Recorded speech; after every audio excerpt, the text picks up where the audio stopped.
जय श्री राधे कृष्णा। आइए आज आप सब सुनेंगे गुप्त नवरात्रि के 7वें दिन माता धूमावती की कथा। माता धूमावती जो कि 10 महाविद्याओं में 7वां स्थान है इनका होता है। नवरात्रि का व्रत वर्ष में 4 बार मनाया जाता है, 2 गुप्त नवरात्रि के रूप में और 2 प्राकट्य नवरात्रि के रूप में।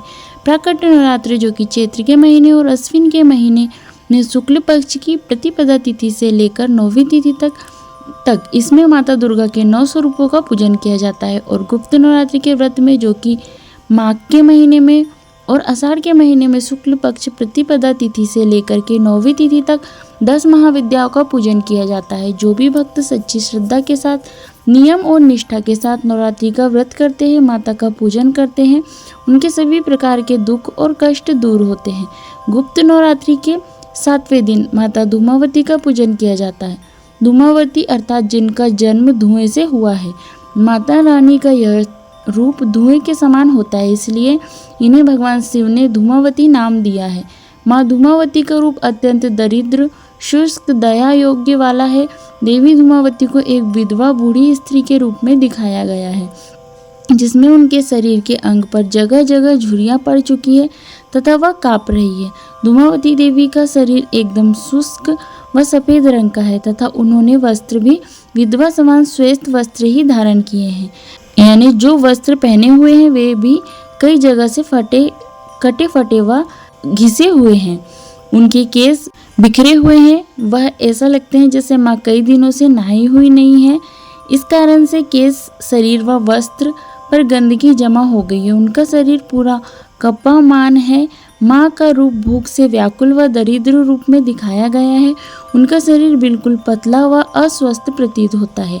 वे एक बिना घोड़े के रथ पर बैठी दिख रही है, जिसके शीर्ष पर एक कौवा बैठा है। माँ के एक हाथ में कटोरी तो दूसरे हाथ में अभय मुद्रा, यह ज्ञान मुद्रा देने की मुद्रा है। देवी धूमावती के इस निंदनीय रूप के पीछे एक रहस्य छुपा है। मान्यता है कि एक बार जब माता पार्वती को तीव्र भूख लगी तो उन्होंने भगवान शिव से भोजन मांगा। उस समय वहाँ भोजन उपलब्ध नहीं हो रहा था। शिव जी ने उन्हें कुछ समय प्रतीक्षा करने के लिए कहा। माता पार्वती ने कुछ समय तक प्रतीक्षा की, लेकिन कुछ देर बाद उनकी भूख और ज़्यादा बढ़ गई, जिस कारण वे अधिक व्याकुल सी हो गई। इसी व्याकुलता में देवी पार्वती भगवान शिव को ही निगल गई। भगवान शिव को निगलते ही शिव के शरीर में स्थित समुद्र मंथन का विष माता के शरीर को जलाने लगा, जिस कारण उनके शरीर से धुआं निकलने लगा। माता रानी का शरीर धीरे धीरे बूढ़ा होता चला गया, जिसमें जगह जगह झुर्रियां पड़ रही थी। इससे बेचैन होकर माता पार्वती ने शिव को अपने मुख से बाहर उगल दिया। बाहर आकर भगवान शिव ने माता पार्वती से कहा कि चूंकि तुम भूख से व्याकुल होकर अपने पति को ही निगल गई थी, इसलिए तुम्हारा इस रूप को विधवा होने का शाप मिलेगा। बस इसी के बाद माता पार्वती के इस रूप को बूढ़ी विधवा के रूप में ही मान्यता मिली, जिसे एक दरिद्र, भूख से व्याकुल व बेचैन स्त्री के रूप में दर्शाया गया है। इस रूप में माता रानी के मुख पर बेचैनी, व्याकुलता, दरिद्रता, संशय, तड़प, थकान इत्यादि एक साथ प्रदर्शित होते हैं। माँ धूमावती का यह रूप माँ के विपरीत गुणों को प्रदर्शित करता है, इसलिए इन्हें अलक्ष्मी या ज्येष्ठा भी बुलाया जाता है।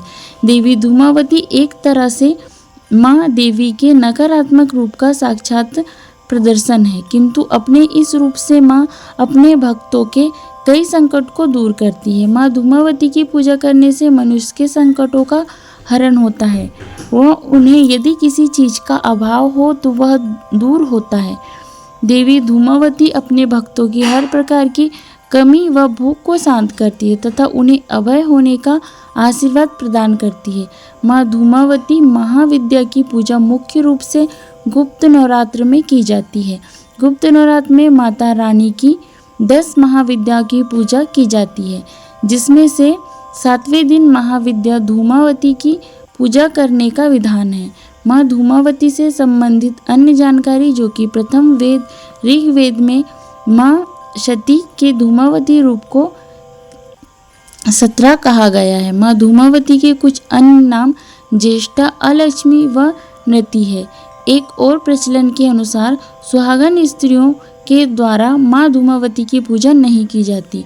माँ को किसी भी प्रकार का रंगीन वस्तु नहीं चढ़ाई जाती। देवी धूमावती का शक्तिपीठ मध्य प्रदेश राज्य के दतिया जिले में पीताम्बर पीठ है।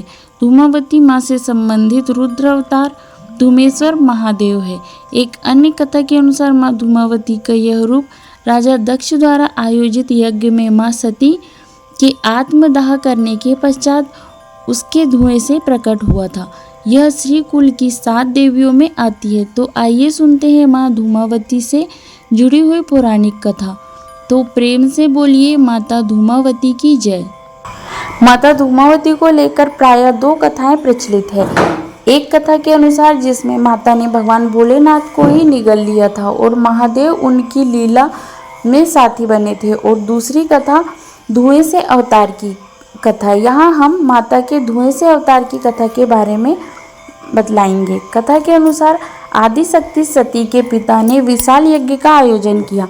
इस यज्ञ में शामिल होने के लिए उन्होंने सभी देव गंधर्व आदि को निमंत्रित किया, लेकिन भगवान शिव और माता सती को निमंत्रित नहीं किया। इसका कारण यह है कि वह शिव और सती के विवाह से खुश नहीं थे।